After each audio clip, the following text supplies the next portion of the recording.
Hello everyone, हम लोग quick revision कर रहे हैं फिजिकल एजुकेशन के लिए। पहले समझते हैं human growth and development. Growth और डेवलपमेंट का कॉन्सेप्ट क्या है? दोनों वर्ड सुनने में तो आसान लगता है, लेकिन दोनों काफ़ी अलग है एक दूसरे से। जैसे ग्रोथ का मतलब होता है फिजिकल चेंज, वो चेंज जो हम लोग देख सकते हैं, जैसे हमारी बॉडीज़ पे, जैसे कि हमारा हाइट का बढ़ना हुआ, हमारा वेट का बढ़ना हुआ, साइज का बढ़ना हुआ, वो चीज़ें जो हम लोग मेजर कर सकते हैं। जैसे एक जो चाइल्ड होता है, बच्चा होता है, वो ग्रो करता है from 3 kg at birth and 25 kg by the age of 6 year. तो देखिए इसमें जो क्वांटिटी थी वो बढ़ी। पहले वो बच्चा 3 किलो का था, अभी 25 किलो का हो गया है। By the time the weight of the boy is increasing. तो ये है ग्रोथ, ठीक है। डेवलपमेंट क्या होता है? डेवलपमेंट रेफ़र करता है overall change, physical, mental, emotional या फिर सोशल। ये धीरे धीरे होता है। और इसमें क्या होता है, ये जो बच्चा होता है धीरे धीरे जो है उसके अंदर क्षमताएं डेवलप होती है, कोई चीज़ जो है लर्न करने की, सोचने की या फील करने की, या किसी दूसरे इंसान से इंटरेक्ट, बातचीत वगैरह कैसे करना है। यही सब चीज़ें ओवरऑल बनती है डेवलपमेंट में। जैसे एक बच्चा सीखता है कैसे बोलना है, या कैसे साइकिल चलाना है, या कैसे दोस्त बनाने हैं। ये सारी चीज़ें डेवलपमेंट में आती हैं। दोनों में अंतर देखते हैं, इससे चीज़ें और ज़्यादा क्लियर हो जाएंगी। देखिए ग्रोथ क्या होता है? ये फिजिकल चेंज होता है, जो आपके में बदलाव आता है हाइट में, वेट में, ऑर्गन्स में। लेकिन डेवलपमेंट क्या होता है? ये ओवरऑल इंप्रूवमेंट होता है। इसमें एबिलिटीज़ में चेंज आते हैं कि आप कैसे सोचते हो, आपका इमोशन कैसा है, आपका बिहेवियर कैसा है। ये क्वांटिटेटिव होता है। ग्रोथ आपका क्वांटिटेटिव होता है, मतलब आप इसको मेजर कर सकते हो।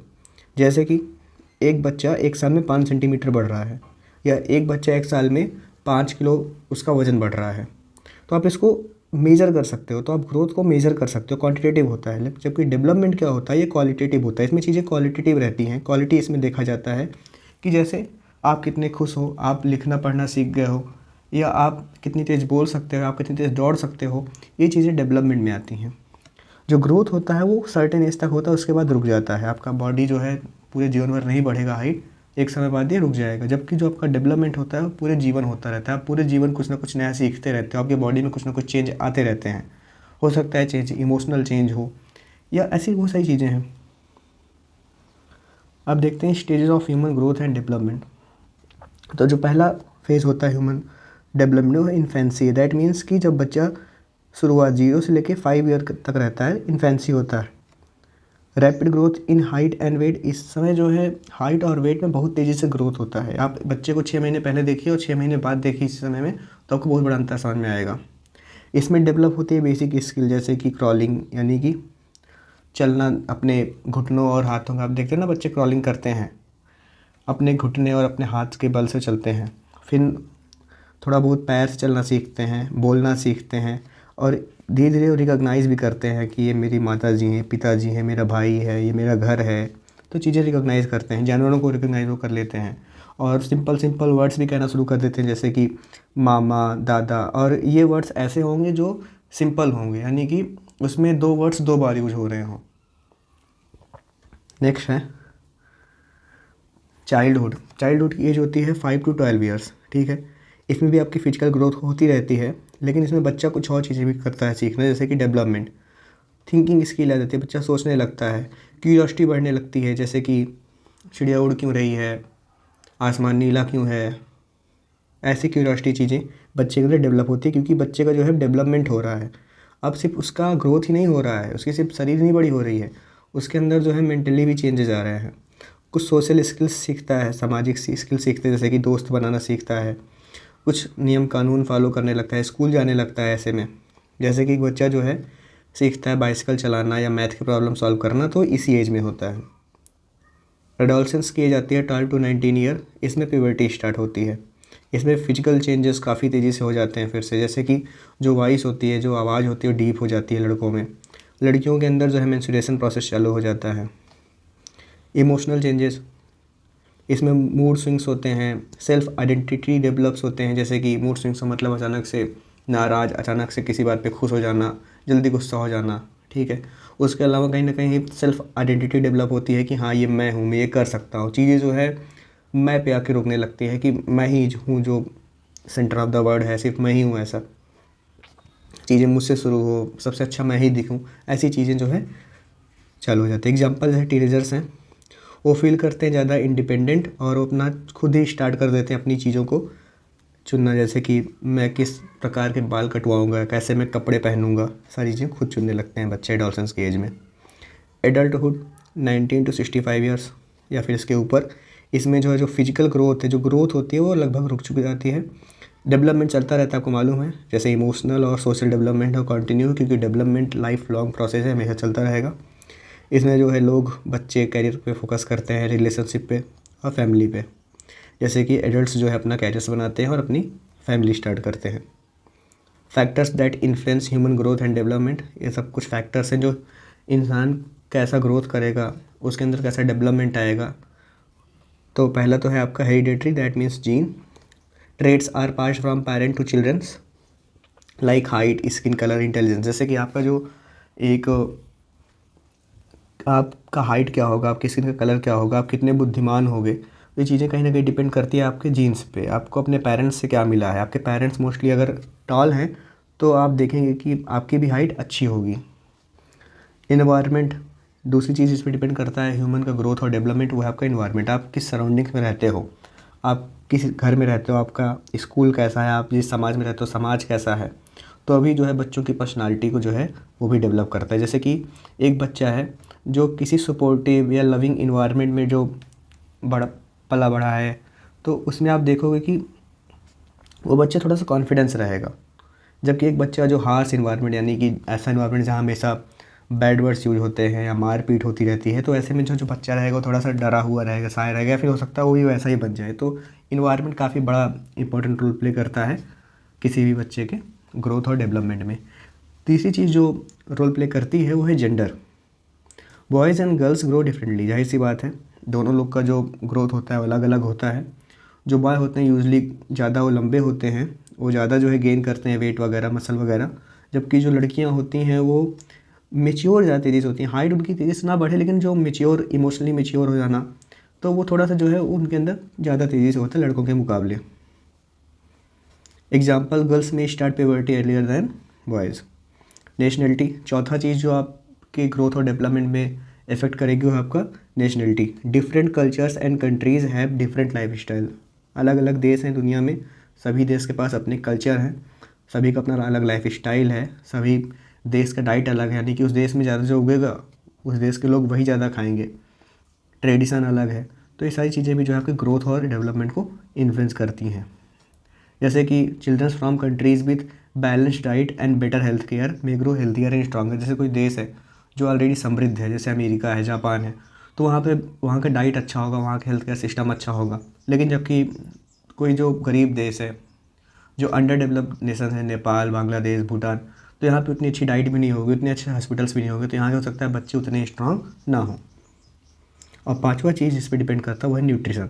Good food helps the body grow and the mind stay active. जाहिर सी बात है अच्छा भोजन होगा तो बॉडी अच्छी ग्रो करेगी, और उसके अलावा आपका जो माइंड है, आपका जो दिमाग है वो भी एक्टिव रहेगा।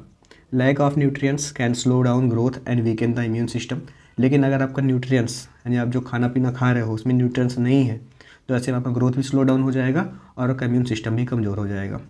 जैसे एग्जाम्पल के लिए, a child who gets protein, vitamin and minerals grows taller and stronger than child who lacks proper food. जाहिर सी बात है एक बच्चा जिसको सारी चीज़ें मिल रही है, उसके शरीर के हिसाब से सारे प्रोटीन्स मिल रहे हैं, मिनरल्स वगैरह मिल रहे हैं, तो ऐसे में वो बच्चे ज़्यादा बेहतरीन तरीके से जो है ग्रो कर पाएगा उस बच्चे के मुकाबले जिसको ये सारी चीज़ें नहीं मिल पा रही हैं। इसके लिए कुछ स्कीम्स वगैरह भी हैं हमारे स्कूलों में, गवर्नमेंट स्कूल्स में मिड डे मील जैसी स्कीम्स हैं, जिसमें अलग अलग डेज पे अलग अलग बच्चों को खाना दिया जाता है, ताकि वो बेहतर तरीके से उनके बॉडी का जो रिक्वायरमेंट्स है न्यूट्रिएंट्स का वो कंप्लीट हो सके, फुलफ़िल हो सके।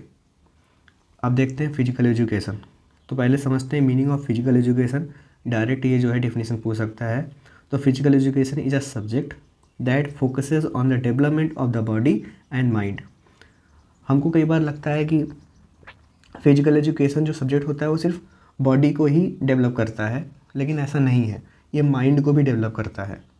इसको हम लोग डेवलप कैसे करते हैं अपने बॉडी और माइंड को? थ्रू सम फिजिकल एक्टिविटीज़, जैसे कि स्पोर्ट्स के जरिए कुछ खेल हम लोग खेलते हैं, एक्सरसाइज है, गेम्स है, और कुछ फिटनेस रूटीन्स अपना के, और इसका जो है एम होता है to improve our health, our strength, our skills and overall wellbeing. It promotes not just physical fitness but also mental strength, emotional stability and social skill. यानी सिर्फ ये शरीर पे ही नहीं ध्यान देता, हमारा मेंटल स्ट्रेंथ, इमोशनल स्टेबिलिटी और सोशल स्किल्स इस पर काफ़ी ज़्यादा ये भी ध्यान देता है। जैसे एक जो क्रिकेटर होता है सिर्फ उसका स्ट्रेंथ ही अच्छा नहीं होता है, उसकी और चीज़ें भी अच्छी होनी चाहिए और समय के साथ हो भी जाती है, क्योंकि खेल सिर्फ आपको जो है शारीरिक रूप से मजबूत नहीं बनाता है, बौद्धिक रूप से भी आपको जो है स्ट्रांग बनाता है। Examples, playing basketball strengthen the body, improves focus and teach team works. जैसे आप बास्केटबॉल खेल रहे हो, क्रिकेट खेल रहे हो, तो इसमें आपका बॉडी तो मजबूत होगा, उसके साथ साथ फोकस भी आपका इम्प्रूव होगा, बॉल आप देखोगे तुरंत। और उसके अलावा ये टीम वर्क, क्योंकि स्पोर्ट्स जो होते हैं क्रिकेट हॉकी सब टीम वर्क होता है, तो इसमें जो है इससे आपका टीम वर्क भी इम्प्रूव होता है कि कैसे सबके साथ चल कर किसी भी चीज़ को पाया जाए, जीता जाए।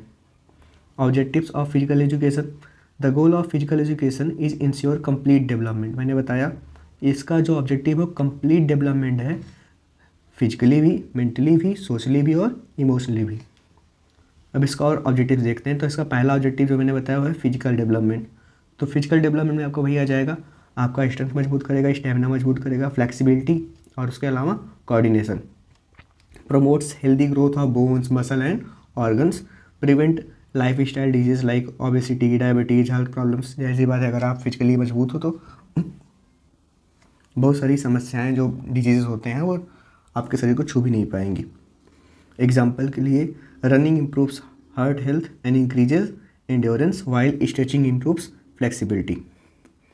सेकेंड है psychological development, enhance concentration, memory and mental alertness. यानी आपका कंसंट्रेशन पावर, आप कितना किस पे जो है ध्यान लगा सकते हो, ये आपका इम्प्रूव करेगा, मेमोरी शार्प हो जाएगी और उसके अलावा आप एकदम अलर्ट रहोगे। It also boost self confidence and decision making skill. आपका सेल्फ कॉन्फिडेंस बूस्ट होगा और उसके अलावा किसी भी चीज़ में डिसीजन लेने की जो स्किल है वो भी बेहतरीन हो जाएगी। रिड्यूसेस स्ट्रेस एंड एंजाइटी, आपको चिंता नहीं होगी, स्ट्रेस वगैरह, एंजाइटी वगैरह सब भी कम हो जाता है, क्योंकि जब भी आप गेम वगैरह खेलते हो तो कुछ feel good type of hormones release होते हैं जिससे आपको जो है अच्छा फील होता है। जैसे एग्जाम्पल के लिए, student who plays football regularly, यानी एक ऐसा बच्चा जो डेली फुटबॉल खेलता है वो अच्छा फोकस कर सकता है क्लास में और ज़्यादा वो कॉन्फिडेंट फील करेगा। तीसरा है इसका ऑब्जेक्टिव फिजिकल एजुकेशन का, सोशल डेवलपमेंट। तो सोसाइटी में कैसे हेल्प करता है, it encourage team work, cooperation and leadership. इसमें टीम वर्क की आवश्यकता होती है स्पोर्ट्स में, तो उससे आपका टीम वर्क अच्छा होगा, कॉपरेशन अच्छा होगा, आप एक दूसरे का साथ कैसे दे रहे हो, और उसके अलावा आपका लीडरशिप, यानी कि आप कैसे सभी को अपने साथ लेके चल रहे हो, भी इम्प्रूव होगा। It also teaches sportsmanship, respecting others whether you win और लॉस। आप देखते होगे मैच पे, जब आप मैच देखते हो टेलीविज़न पे तो या कहीं पर भी, तो कई बार होता है आपकी टीम जब हार जाती है आप गुस्सा हो जाते हो, कुछ भी बोलने लगते हो अपनी टीम को।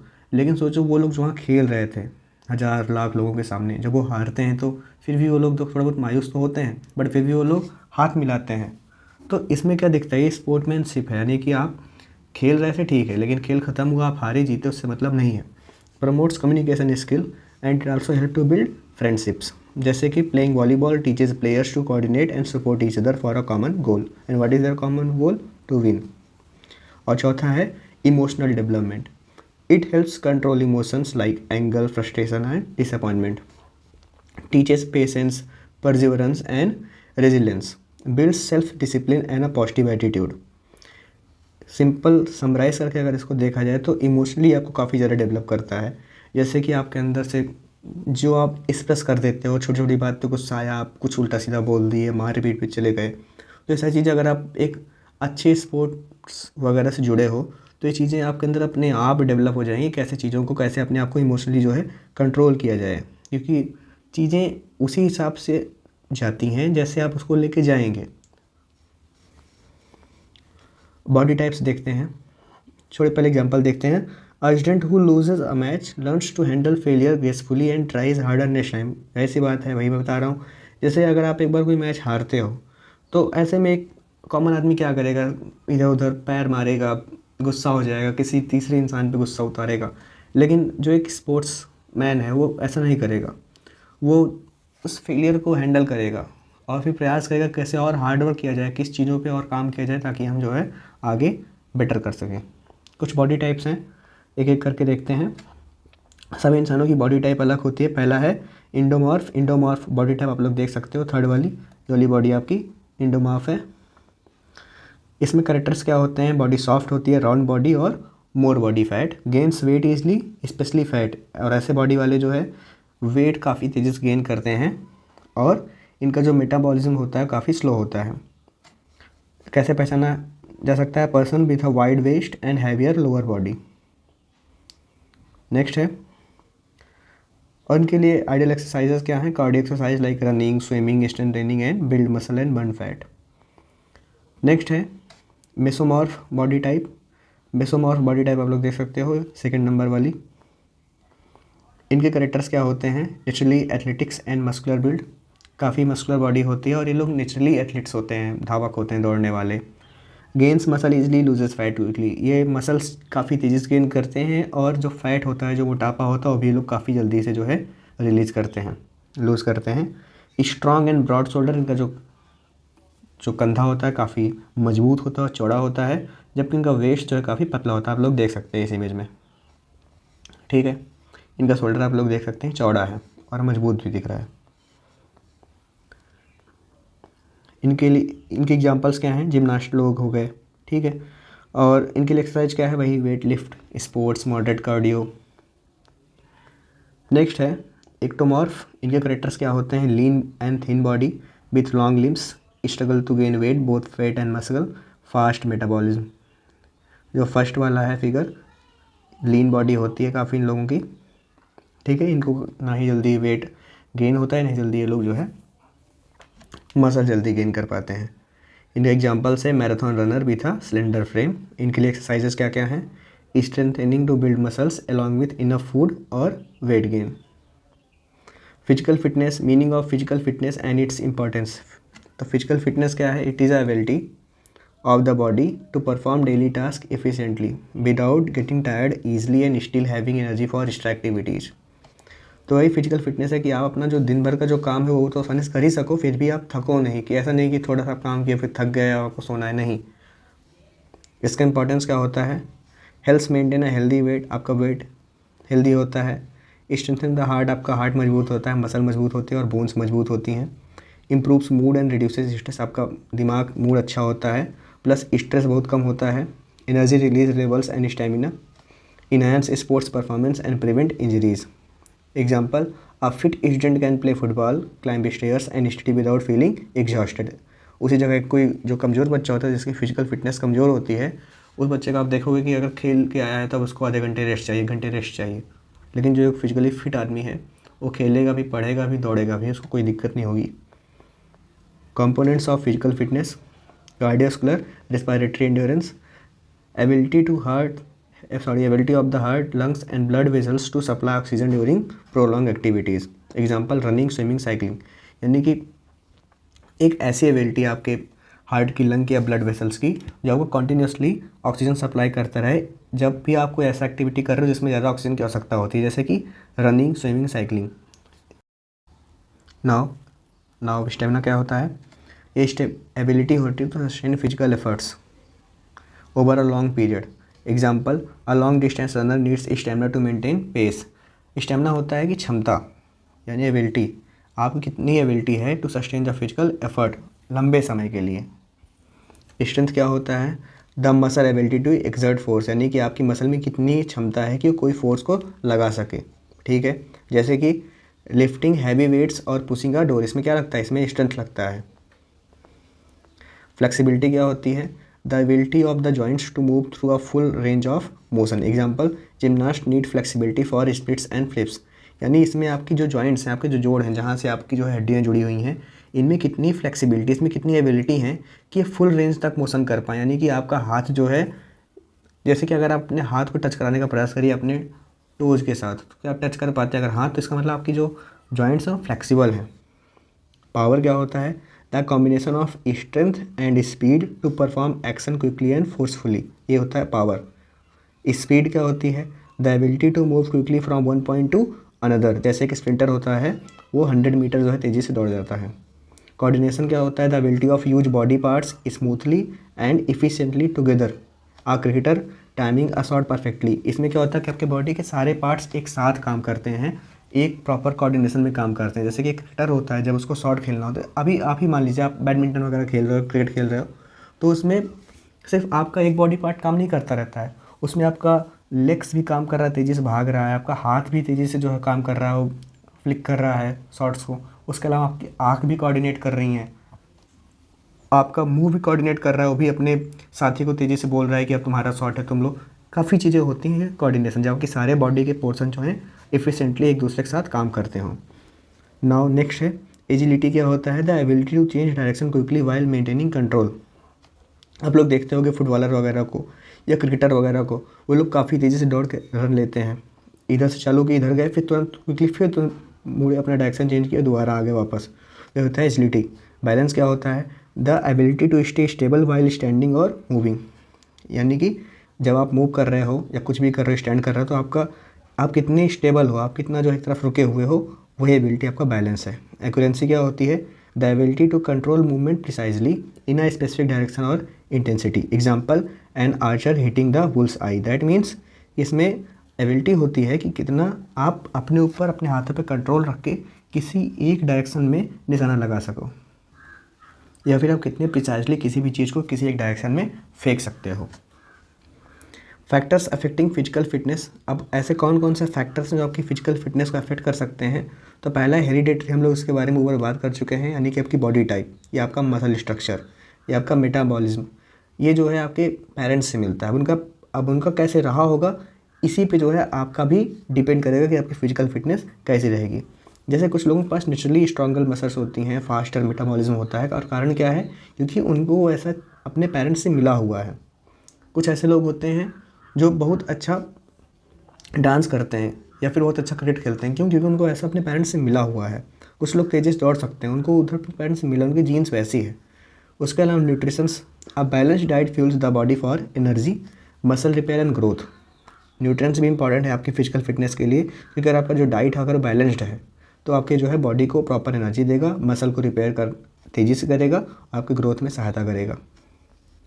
इन्वायरमेंट, वही आप कहाँ पे रहते हो, कैसे रहते हो, ये भी डिपेंड करता है। आपका वेदर, आपका पोल्यूशन, ट्रेनिंग फैसिलिटी, ये भी आपकी फ़िटनेस लेवल को अफेक्ट करती है।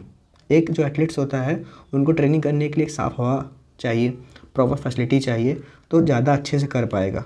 अगर वही चीज़ें पोल्यूटेड कंडीशन में कर रहा है तो उतना अच्छा बेहतर नहीं कर पाएगा वो। Training facilities and method. Regular exercise with proper equipment improves fitness faster. आप लोग जानते हो कि जो क्रिकेटर्स वगैरह होते हैं, उनके लिए प्रॉपर एक जिम होता है, तो वहाँ पे प्रॉपर फैसिलिटी होती है कि हर एक मसल्स के लिए अलग अलग ट्रेनर हैं, अलग अलग मशीन्स हैं, वहाँ पर उनका जो ट्रेनिंग होता है वो बेहतरीन होता है। Illness, disease weaken the body reducing strength and stamina. पांचवा है, अगर आपके पास कोई बीमारी वगैरह कोई डिजीज़ है तो उससे जो है आपका थोड़ा सा स्ट्रेंथ और स्टेमिना वगैरह कम हो जाएगा। स्ट्रेंथ स्टेमिना क्या है, मैंने ऊपर एक्सप्लेन किया हुआ है। सेल्फ मोटिवेशन भी काफ़ी इंपॉर्टेंट है। अगर आपको फिट रहना है तो उसके लिए जो है आपको मोटिवेटेड रहना ज़रूरी है। इमोशनल स्टेबिलिटी, आपके फिजिकल परफॉर्मेंस पे आपका मेंटल हेल्थ भी डिपेंड करता है। अगर आप इमोशनली स्टेबल नहीं हो तो इससे आपका फिजिकल जो है हेल्थ वो भी ख़राब होगा। लाइफ स्टाइल, एक जो बैलेंस रूटीन होता है, जैसे कि एक्सरसाइज कब करना है, कब आराम करना है, कब खाना खाना है, तो ये भी जो है डिपेंड करता है कि आपका फिजिकल फिटनेस कैसा होगा। और 9th है posture. Good posture prevent muscle strain, improve breathing. यानी कि अगर आप कैसे बैठ रहे हो, कैसे चलते हो, कैसे लेटते हो, अगर ये आपका बेहतर है तो इससे आपके जो है मसल में खिंचाव नहीं पड़ेगा, तनाव नहीं होगा, इससे आपका ब्रीथिंग अच्छा हो जाएगा। और जब ऑक्सीजन पूरी बॉडी में प्रॉपरली रीच करता है, पहुंचता है, तभी हमारी बॉडी अच्छे से फंक्शन कर पाती है। तो इसके लिए जो है आपका पॉस्चर है, आपका उठने बैठने का तरीका भी बेहतरीन होना चाहिए। तो ये 9 चीज़ें थी जो आपके फिजिकल फिटनेस को अफेक्ट कर सकती है। अब देखते हैं स्पोर्ट्स ट्रेनिंग। पहले समझते हैं what is the meaning of sports training. So sports training is a systematic and planned process that helps athletes improve their physical fitness, skill और परफॉर्मेंस। बेसिकली स्पोर्ट्स ट्रेनिंग एक प्रॉपर सिस्टमैटिक और plan तरीका होता है कि कैसे athlete का improve किया जाए फिजिकल फिटनेस, उसके स्किल को या उसके परफॉर्मेंस को। इसके लिए जो है रेगुलर एक्सरसाइजेज होते हैं, ड्रिल्स होते हैं, मेंटल प्रिपेयरनेस होती है। Importance of sports training and it's objective. तो स्पोर्ट्स ट्रेनिंग का इंपॉर्टेंस क्या है और उसके ऑब्जेक्टिव्स क्या है? तो मैंने बताया sports training for the perform better and stay fit, ताकि अगर आप स्पोर्ट्स ट्रेनिंग नहीं कर रहे हो तो आप अच्छा परफॉर्म नहीं कर पाओगे अपने खेल में और आप फिट नहीं रह पाओगे, इसलिए ट्रेनिंग आवश्यक है। जैसे आप लोग मैथ में प्रॉपर प्रैक्टिस करते रहते हो, रफ कॉपी में पुराने एक्सरसाइज लगाते रहते हो, वैसे ही स्पोर्ट्स में भी जो है ट्रेनिंग की बहुत ज़्यादा आवश्यकता होती है। नाउ नेक्स्ट देखते हैं builds up strength and endurance. तो इसका पहला जो ऑब्जेक्टिव है builds up strength and endurance. It develops muscle power and increase stamina to sustain longer physical efforts. जैसे एक फुटबॉल प्लेयर होता है, वो प्रॉपर तैयारी करता है कि मैं 90 मिनट्स तक लगातार दौड़ सकूं विदाउट गेटिंग एग्जॉस्टेड, क्योंकि उसका मैच उतनी देर का है। Improves skill levels, help athletes perfect the technique and movement. जैसे एक बास्केटबॉल प्लेयर होता है, वो प्रैक्टिस करता है शूटिंग का, ड्रिबिंग का, to play better in the matches. एक जो क्रिकेटर होता है वो बार बार कैचेस लेने का प्रैक्टिस करता है, ताकि जो है जब मैच हो तो उसमें प्रॉपर कैच ले पाए। एक जो विकेट कीपर होता है वो भी बार बार स्टंपिंग का प्रयास करता है, ताकि जब क्रिकेट हो तो स्टंपिंग प्रॉपरली कर पाए। थर्ड है builds motivation, ambition and confidence, encourage athletes to push harder and believe in their abilities. जब आप ट्रेनिंग करते हो तो इससे जो है आपके अंदर कुछ एक एबिलिटी डेवलप होती है कि हाँ मैं और ज़्यादा बेहतर कर सकता हूँ, और ज़्यादा मेहनत कर सकता हूँ मैं। अ swimmer training constantly gains confidence before a competition. जो ट्रेनर होता है, स्विमर होता है, वो लगातार प्रैक्टिस करता रहता है पानी में 1 घंटा 2 घंटा 3 घंटा। इससे क्या होता है कि उसको एक कॉन्फिडेंस बूस्ट होता है कि हाँ जब रियल मैच होगा तो उसमें और बेटर मैं परफॉर्म करूँगा। आप भी होंगे अपनी पढ़ाई से पहले, एग्जाम में बैठने से पहले आप आंसर राइटिंग प्रैक्टिस करते हो, कई सारे आप PYQs लगाते हो। क्यों? क्योंकि इससे आपका जो है मोटिवेशन बढ़ता है, आपका एम्बिशन बढ़ता है, आपका कॉन्फिडेंस बढ़ता है कि मैं यहाँ पे कर ले रहा हूँ तो मैं वहाँ एग्जाम हॉल में तो कर ही लूँगा। उसके अलावा improves knowledge of their sports, it teaches tactics, strategies and rules to make smarter decision. अब आप कई बार जब प्रैक्टिस करते हो किसी भी चीज़ के लिए, तो जब आपको रियल में चीज़ करनी पड़ेगी तो उसके पहले ही आप सीख जाते हो कि अच्छा अगर ये बॉलर ऐसे बॉल डालेगा तो मैं जल्दी आउट हो जाऊंगा, तो मैं अब ऐसा इस शॉट को ऐसे खेलूँगा। या फिर जो है आप ये सीखते हो कि किस बैट्समैन के लिए कहाँ फील्डिंग लगानी है। ऐसी बहुत सारी स्ट्रेटजी है जो आप लोग ट्रेनिंग के दौरान सीख जाते हो, तो इसलिए ट्रेनिंग काफ़ी इंपॉर्टेंट है। Increases muscle tones muscle for better strength and appearance.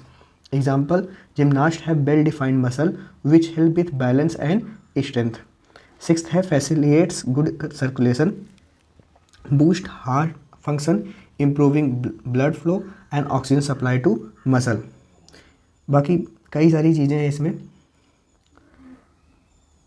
आप लोग पॉज करके एक एक चीज़ें देख सकते हो।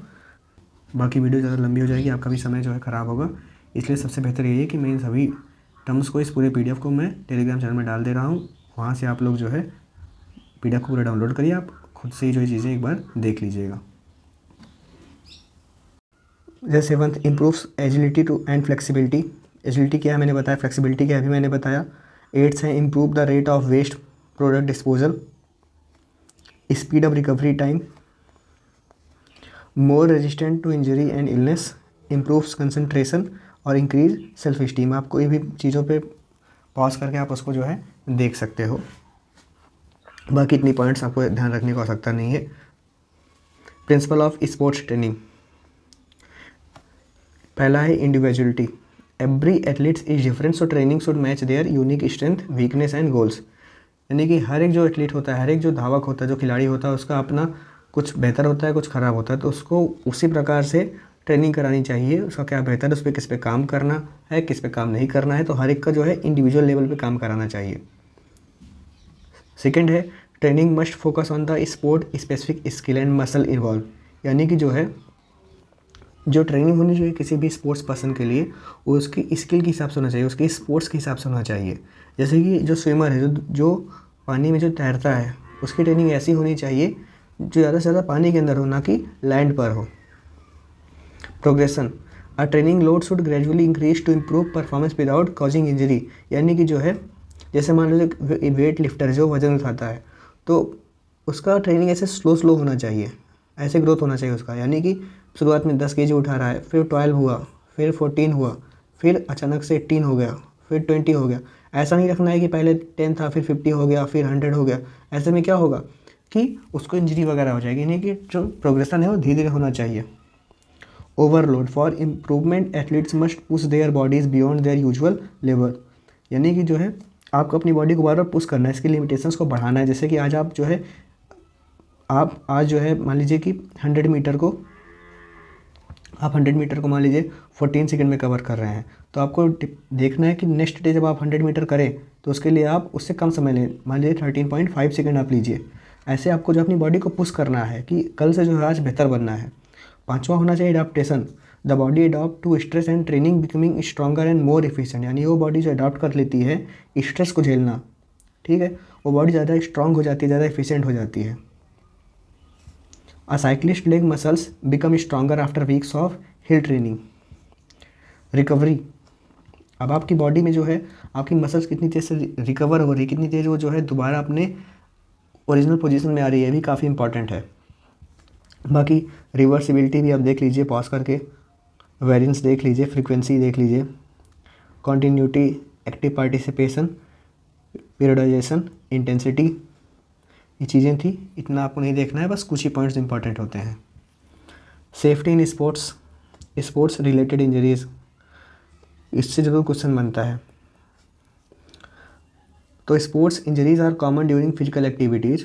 जैसे पहला है कि मसल का स्ट्रेन या फिर मसल में खिंचाव आना। इस इंजरी में क्या होता है, what happened in this injury, over stretching और tearing of muscle fibres often in the hamstring, quadricep और काल्फ मसल। ये आप तीनों मसल देख लीजिए कहाँ होती है बॉडी में, ठीक है। सिम्टम्स क्या होता है इसका, इसमें पहला नंबर देखिए होता है कैसे, अब तो या तो आपकी मसल जो है वो खींचेगी या तो आपके जो मसल फाइबर है वो फट जाएगी, ठीक है। अब ये इसके सिम्टम्स क्या हैं, इसमें आपको दर्द होगा, स्वेलिंग हो जाएगी वहाँ पर, और आप अपनी मसल्स को जो है मूव नहीं कर पाओगे। तो इसमें ऐसी में फ़र्स्ट एड क्या दिया जा सकता है, पहले तो आराम दीजिए, वहाँ पे आइस लगाइए, compression, elevation, avoiding using the muscle until pain decrease, ठीक है। Torn ACL, that means interior cruciate ligament. What happens, a tear in the ligament inside the knee, usually from sudden stop or change in direction। अब इसके symptoms क्या होते हैं, popping sound आती है, उसके अलावा सीवियर पेन होता है, दर्द होता है, स्वेलिंग हो जाती है, और आप जो है अपने नी को स्टेबल नहीं रख पाते हो। इसके लिए फर्स्ट एड क्या है, apply ice, keep the leg elevated, अपने पैर को उठाए रखिए, प्लस सीक मेडिकल हेल्प, और फिर उसके बाद आप जो है डॉक्टर के पास जाइए ताकि आपको मेडिकल हेल्प मिल सके। और कई बार तो इसमें सर्जरी की भी आवश्यकता होती है। Torn MCL, medical collateral ligament, इसमें क्या होता है, injury to the inner knee ligament, common in contact sports. इसमें सिम्टम्स क्या होता है, वही पेन, स्वेलिंग और डिफ़िकल्टी बेंडिंग द कनी, आप अपने कनी को जो है घुटने को मोड़ भी नहीं पाओगे। इसमें फर्स्ट एड क्या है, राइस मेथड, कनी brace for support and medical evaluation. कनी ब्रेस का मतलब घुटने पे जो है एक ब्रेस लगा देते हैं जिससे आप लोग हल्का फुल्का जो है मूव कर पाओ। बार बार राइस वर्ड आ रहा है, राइस का आप लोग फुल फॉर्म जानते रहिए, R for rest, I for ice, C for compression and E for elevation. Next है सिन स्प्लिंट्स, इसमें क्या होता है, pain along the shin bone due to over use of an in runners. अब आप लोग समझिए पहले सिन बोन क्या होता है। सिन बोन का मतलब होता है जो हड्डी आपके कनी और एंकल के बीच में होती है आपके पैरों में, वही है आपका सिन बोन। इसमें सिम्टम्स क्या होता है, टेंडरनेस, सोरनेस और pain in the lower leg. इसमें फर्स्ट एड क्या है, वही रेस्ट, आइस, स्ट्रेचिंग, और proper footwear helps prevent recurrence. Stress fracture क्या होता है, स्मॉल क्रैक्स आपके हड्डियों में, ठीक है, ज़्यादा कॉमन का होता है फीट या और लेग्स में। इसके सिम्टम क्या है, वही दर्द हो रहा, काफ़ी तेज़ी से आपको जो है पीड़ा होगी। इसके फर्स्ट एड क्या है, rest, ice, seek medical advice. Fracture, इसमें आपका जो हड्डी है पूरा टूट जाता है, और इसमें सिम्टम्स क्या है, इंटेंस पेन, दर्द होगा, दर्द तो आप हर सभी में कॉमन लिख सकते हो, स्वेलिंग हो जाएगी, और डिफॉर्मिटी का मतलब क्या होता है, डिफॉर्मिटी का मतलब ये होता है कि आपके जो पैर का आकार वगैरह है वो थोड़ा सा चेंज हो जाएगा। फर्स्ट एड क्या है, immobilise the area, apply ice, avoid direct contact with the skin and get medical help immediately. Next injury है प्लैंटर फैसियाइटिस। इसमें क्या होता है, inflammation of the tissue along the bottom of the foot, यानी कि जो है आपके जो नीचे का जो तलवा होता है फुट का, उसमें जो है जो टिश्यू है थोड़ा सा फूल सी जाती है। इसमें सिम्टम्स क्या हैं, हील पेन, आपका जो हील होगा पेन दर्द करेगा, स्पेशली इन द मॉर्निंग और after long period of standing, सुबह दर्द करेगा या फिर ज़्यादा लंबे समय तक खड़े रहकर दर्द करेगा। इसका फर्स्ट एड क्या है, वही आराम, बर्फ़, stretching and proper footwear. Next है स्प्रेन्ड एंकल, इसमें क्या होता है, लिगामेंट्स जो होते हैं लिगामेंट्स के अराउंड जो आपका एंकल उसमें खिंचाव आ जाता है, फिर उसमें फटा आ जाता है, फट जाता है वो, usually from rolling the foot. इसमें सिम्टम्स क्या है, pain, swelling and difficulty in walking. First aid, RICE method अपनाना है, मैंने ऊपर मतलब बताया। Elevate the foot, avoid weight bearing.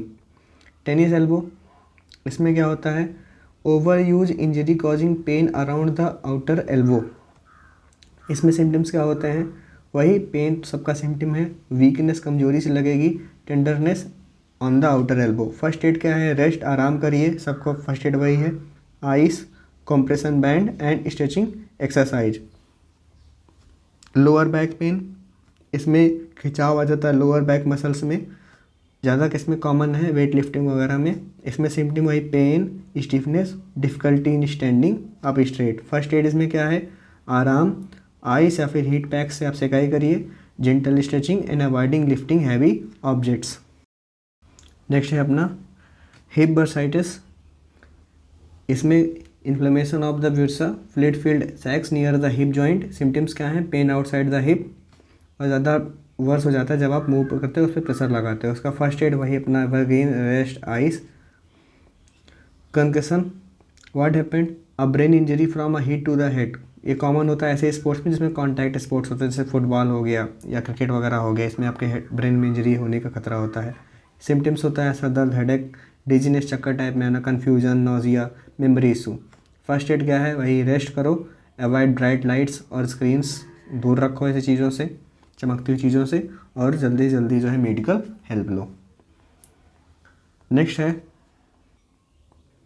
Achilles टेंडनाइसिस, इसमें क्या होता है, inflammation of Achilles tendon, that means back of the ankle. आपके पैर में ये चीज़ें होता है, कॉमन होता है जो लोग दौड़ते हैं, common in the runner. Symptoms, दर्द, stiffness and swelling near the heel. First aid, rest, ice and gentle calf stretching. Runners की, इसमें क्या होता है, pain around the kneecap from over use of misalignment. Symptoms क्या है, pain while walking, climbing stairs और sitting for long period. First aid वही rest, ice. Prevention of injuries, कैसे आप इंजरी से जो उभर सकते हो, तो पहला है warming up and cooling down. Second है fitness of the participant, use of correct equipment and maintaining equipment. Fourth है proper knowledge of rules of the game and sports. Fifth, wearing the recommended protective gears. Importance of resting between workouts, supervision of coach और your teacher, proper training of skills and techniques and safe facilities. मैं तेज़ी से चल रहा हूँ, आप लोग pause करके अंदर की चीज़ें पढ़ सकते हो एग्जाम्पल्स के साथ, बाकी आपको ज़्यादा इसमें पढ़ना नहीं है, एक ही दो समझते रहिए। नाउ हेल्थ एजुकेशन, मीनिंग क्या है हेल्थ एजुकेशन का, it refers to teaching people how to improve और how to maintain their physical, mental and social wellbeing. ठीक है, कैसे अपने आप को जो है बेहतर रखना है, इसका इंपॉर्टेंस क्या है, इससे आप लोग जो है हेल्दी रहोगे। ठीक है, ये इंक्रेज करता है गुड न्यूट्रिशन, रेगुलर एक्सरसाइज और हाइजीन वगैरह मेंटेन, साफ सफाई वगैरह मेंटेन करोगे। मेंटल हेल्थ अवेयरनेस और स्ट्रेस मैनेजमेंट, ज़्यादातर बच्चे जो स्ट्रेस लेते हैं। Reduce risk of life style disease, जैसे कि जो है डायबिटीज़, हार्ट प्रॉब्लम्स, इससे भी जो है आपको छुटकारा मिल जाएगा। और promotes overall fitness and wellbeing, और इससे आपका जो है फिटनेस पूरी तरह से बेहतरीन रहेगा। जैसे कि एग्जांपल में schools teaching students about balance diet, staying active and avoiding harmful habits like smoking. Second है nutritions, meaning of nutritions and balance diet. Nutrition क्या होता है, process by which our body receive uses food to grow, repair and stay healthy. Next balance diet, balance diet क्या है, इसमें सारा ऐसा nutrients होते हैं जो आपके शरीर के लिए इंपॉर्टेंट है, जैसे कि कार्ब्स हो गए, protein, fat, vitamin, minerals, water, fibre. ठीक है, अब यह चीज़ तो हम लोग को मिलती है, लेकिन इनका प्रोपोर्शन सही होना चाहिए, यानी कि ऐसा नहीं कि आप कार्बोहाइड्रेट ही खाए जा रहे हैं या फिर प्रोटीन ही आप लिए जा रहे हैं, नहीं, आपको सारी चीज़ें चाहिए एक बैलेंस मात्रा में। ठीक है, कुछ बैलेंस डाइट हम लोग इसका देखते हैं, 4 टाइप का। न्यूट्रिएंट्स हो गए, जैसे कि आपका कार्बोहाइड्रेट हो गया, इसका फंक्शन काम क्या होता है, ये हमारी बॉडी को जो है एनर्जी प्रोवाइड करता है फॉर द डेली एक्टिविटीज़। कहाँ से आपको मिल सकता है, carbs, rice, bread, potato, fruit, pasta. Protein, ये हमारे जो है टिश्यूज़ को रिपेयर करता है और बनाता है, इससे हमारा जो ग्रोथ होता है वो होता है। कैसे मिलेगा, एक मीट, फिश, पल्सेस और डेयरी प्रोडक्ट्स। फैट जो है ये हमको एनर्जी प्रोवाइड करता है, हमारे ऑर्गन्स को प्रोटेक्ट करता है, और सेल ग्रोथ, इससे सपोर्ट्स मिलता है सेल ग्रोथ को। कैसे मिल सकता है? नट्स, सीड्स, ऑयल्स, बटर, चीज़। वाइटामिन्स हमारे इम्यूनिटी को बेहतरीन करता है, विजन को बेहतरीन करता है, स्किन और various body functions. Fruits, vegetable, dairy, meat. Minerals कहाँ से मिलेगा? ये हमको मिलेगा मिल्क से, स्पिनच से, बनाना से, नट्स, मीट से। काम क्या है इसका? हमारी बोन्स को जो है मजबूत करता है, नर्वस सिस्टम को भी हेल्प करता है। वाटर हमारी बॉडी को हाइड्रेट रखता है, ठीक है, डाइजेशन में हेल्प करता है, और हमारी बॉडी का जो टेम्परेचर है वो भी रेगुलेट करता है। कहाँ से मिलेगा वाटर? वाटर से ही मिलेगा, फल से मिलेगा, सब्जियों से मिलेगा, और जूस से मिलेगा। फाइबर ये हमारे जो है डाइजेशन में हेल्प करता है और प्रिवेंट करता है जो है कॉन्स्टिपेशन। फाइबर्स मिलेंगे कहाँ से? Whole grains, fruits, vegetables and beans. Next है अपना माल न्यूट्रिशन। माल न्यूट्रिशन का मतलब होता है लैक ऑफ प्रॉपर न्यूट्रिशन, यानी प्रॉपर न्यूट्रिशन का ना मिलना या फिर जो है ज़्यादा हो जाना। दोनों कंडीशन है, अंडर न्यूट्रिशन या फिर जो है ओवर न्यूट्रिशन। ज़्यादा हो जाना या कम हो जाना, दोनों ही कंडीशन है माल न्यूट्रिशन। अंडर न्यूट्रिशन क्या होता है? नॉट गेटिंग इनफ फूड और एसेंशियल न्यूट्रिएंट्स। इससे इफेक्ट क्या होता है? इफेक्ट आप लोग देखते हो, ग्रोथ वगैरह रुक जाएगी, कमजोरी रहेगी, वजन कम हो जाएगा, इम्यून सिस्टम कमज़ोर हो जाएगा, ठीक है। एग्जाम्पल जैसे कि जो बच्चे होते हैं जिनकी बॉडी बहुत पतली होती है, यहाँ तक कि उनकी जो रिब है, जो हड्डियाँ वगैरह हैं, वो भी प्रॉपर दिखती रहती है। इसका मतलब है उनके अंदर क्या है? अंडर न्यूट्रिशंस है। ओवर न्यूट्रिशंस क्या होते हैं? इसमें होता है ज़्यादा से ज़्यादा खाना खा लेना, ठीक है, और मोस्टली गलत तरीके के भोजन जैसे कि फास्ट फूड वगैरह। इसके इफेक्ट्स क्या हैं? ओबेसिटी, मोटापा वगैरह हो जाता है, डायबिटीज़, हार्ट्स डिजीज़ हो जाती हैं। एग्जांपल्स क्या हैं? Eating fast food frequently. अब आप जो है बहुत ज़्यादा फास्ट फूड अगर खाते हो तो वही है आपका ओवर न्यूट्रिशन। अब नेक्स्ट है dietary modification for sports person. अब जो एथलीट्स होते हैं उनको स्पेशल डाइट चाहिए होता है, क्योंकि उनकी जो बॉडी का डिमांड होता है वो अलग होता है, उनकी फिजिकल एक्टिविटी अलग होती है, तो ऐसे में जो है उनको अलग डाइट चाहिए। तो इसमें समझते हैं पहला कैलोरी क्या होता है। High calorie intake is essential for energy. अगर आपको एनर्जी चाहिए तो आपको जो है हाई कैलोरी चाहिए, ठीक है। तो परसेंटेज वाइज समझते हैं, कार्बोहाइड्रेट्स 55 to 60% चाहिए। क्यों? क्योंकि जो है इससे उनको, जो लोग एथलीट्स होते हैं उनको क्विक एनर्जी मिलती है। उनको मिलेगा कहाँ से? हम लोग ऊपर देख चुके हैं, rice, bread, pasta, fruits. Protein 15 to 20%, इससे क्या होता है? उनका मसल रिपेयर करता है और उनको ग्रोथ में हेल्प करता है। कहाँ से मिलेगा? Chicken, eggs, pulse. फैट चाहिए 20-25% बॉडी को, जो है इसके लिए ये लॉन्ग टर्म एनर्जी देता है। क्विक एनर्जी कार्बोहाइड्रेट देगा, फैट जो है लॉन्ग टर्म एनर्जी देगा। कहाँ से मिलेगा? Nuts, olive oil, dairy products. Vitamins मैंने ऊपर बताया, supports recovery and immune system. कहाँ से मिलेगा? मैंने भी बताया। फ्लूइड्स, वाटर वगैरह कहाँ से मिलेगा? मैंने बताया। आप लोग देखते होंगे जो धावक होते हैं, जो एथलीट्स होते हैं, वो लोग बीच बीच में पानी या फिर इलेक्ट्रोलाइट्स वगैरह पीते रहते हैं। साल्ट चाहिए। Meal planning guidelines for various physical activities. Meals plan should match the type of physical activity, यानी कि आपको जो कैसे कब क्या खाओगे, कैसे खाओगे, चीज़ें जो डिपेंड करता है आप कैसे क्या काम कर रहे हो। जैसे कि फॉर इंड्योरेंस स्पोर्ट्स, जैसे कि रनिंग है, स्विमिंग है, ऐसे स्पोर्ट्स के लिए जो है कैसा आपका मील प्लानिंग होना चाहिए। सबसे पहले आपका सुबह का ब्रेकफास्ट होगा, जिसमें आपका रहेगा oatmeal with fruits, eggs and milk, ठीक है। आपका लंच होगा ग्रिल्ड चिकन, राइस, वेजीज या योगर्ट। स्नैक्स में आप लोग जो है शाम को बनाना या प्रोटीन शेक वगैरह लोगे, और डिनर में आपका होगा फिश या स्वीट पोटैटो या सैलड। स्ट्रेंथ ट्रेनिंग के लिए जो है जैसे कि वेट लिफ्टिंग, जिसमें आपको ज़्यादा मसल चाहिए होती हैं, ऐसे में जो है आपका ब्रेकफास्ट, आप लोग इसको प्रॉपर देख लीजिए स्क्रीनशॉट करके या फिर वीडियो को पॉज करके।